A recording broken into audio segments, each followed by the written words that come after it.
पश्चिम बंगाल में अगले साल की शुरुआत में होने वाले विधानसभा चुनाव को लेकर सियासी हलचलें तेज हो गई हैं। बीजेपी बंगाल की सत्ता में आने के लिए बेताब है, तो टीएमसी अपनी सत्ता बचाए रखने की कवायद में जुटी है। ममता बनर्जी सियासी रणभूमि में उतरकर अपने राजनीतिक समीकरण दुरुस्त कर रही है।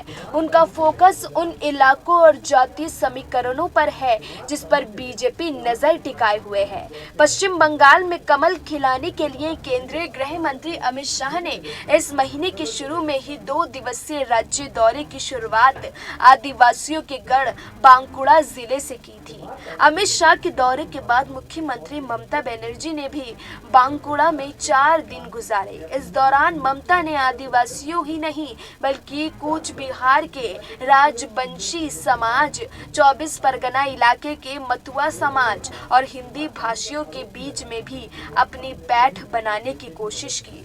अमित शाह ने बांकुड़ा के जिस रविंद्र भवन में बीजेपी नेताओं के साथ सांगठनिक बैठक की, ममता बनर्जी ने भी उसी जगह पर बैठक कर राजवंशी नेता और समाज सुधारक पंचानन वर्मा के जन्मदिन पर सरकारी छुट्टी का ऐलान किया। पंचानन वर्मा को ठाकुर पंचानन और रॉय साहिब के नाम से भी जाना जाता है। बंगाल के कूच बिहार समेत कुछ जिलों में राजवंशी समुदाय के लोगों का खासा प्रभाव है। कूच बिहार इलाके में बीजेपी अपना सियासी आधार मजबूत करने में लगी हुई थी, जिसके देखते हुए ममता ने ये दांव चला है। पश्चिम बंगाल की राजनीति में मतुआ समाज काफी अहम माने जाते हैं। पीएम नरेंद्र मोदी से लेकर अमित शाह तक मतुआ समाज को साधने के लिए उनके बीच दस्तक दे चुके हैं। शाह ने अपने बंगाल दौरे के दौरान मतुआ समुदाय के घर भोजन किया था। शाह के दौरे के बाद पहुंची ममता बनर्जी ने नॉर्थ 24 परगना जिले के ठाकुरनगर में मतुआ बोर्ड का मुख्यालय स्थापित करने का ऐलान किया। दरअसल मतुआ समुदाय के लोग पूर्वी पाकिस्तान से आकर बंगाल में बसे हैं। नॉर्थ 24 परगना जिले के आसपास उनकी बड़ी आबादी है, जिन्हें सीएए एनआरसी के बहाने बीजेपी साधने में लगी है। ये समुदाय टीएमसी का मजबूत वोट बैंक माना जाता है।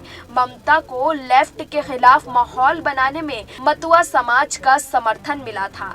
ममता ने मतुआ विकास बोर्ड को 10 करोड़ रुपए देने का भी ऐलान किया है। आपको बता दें कि आदिवासी क्षेत्र में 2019 के लोकसभा चुनाव के दौरान बीजेपी का प्रदर्शन टीएमसी से काफी बेहतर रहा था। टीएमसी को जंगल महल और नॉर्थ बंगाल में राजनीतिक तौर पर काफी नुकसान हुआ था। इस इलाके में आदिवासियों की संख्या ज्यादा है। पश्चिमी और उत्तर बंगाल में आदिवासियों ने बीजेपी के समर्थन में जमकर वोट किया था, इसलिए ममता बनर्जी अब आदिवासी समुदाय को साधने में जुटी है। इसके लिए ममता ने बाउली कल्चरल बोर्ड के मुख्यालय को बांकुड़ा और बागदी बोर्ड का धर्ममान में करने का ऐलान किया है। इसके साथ ही दोनों बोर्ड को 5-5 करोड़ को भी देने की घोषणा की है। बंगाल ऐसा राज्य है जहां बड़ी संख्या में यूपी, बिहार, राजस्थान, गुजरात, पंजाब के लोग दशकों से रह रहे हैं। बंगाल इनकी कर्म भूमि बन चुकी है। हिंदी भाषा मतदाता को साधने के लिए ममता बनर्जी ने पार्टी स्तर पर हिंदी प्रकोष्ठ का पुनर्गठन किया और सरकारी स्तर पर हिंदी अकादमी को भी नया रूप दिया। महापर्व छठ पर सरकारी छुट्टी जैसा ऐलान ममता सरकार ने किए हैं, जिन्हें अब प्रमोट करने की रणनीति टीएमसी ने बनाई है। ऐसे में देखना होगा कि हिंदी भाषी वोटर की पसंद ममता बनर्जी बनती हैं या फिर BJP. Bureau report, SPN9 news.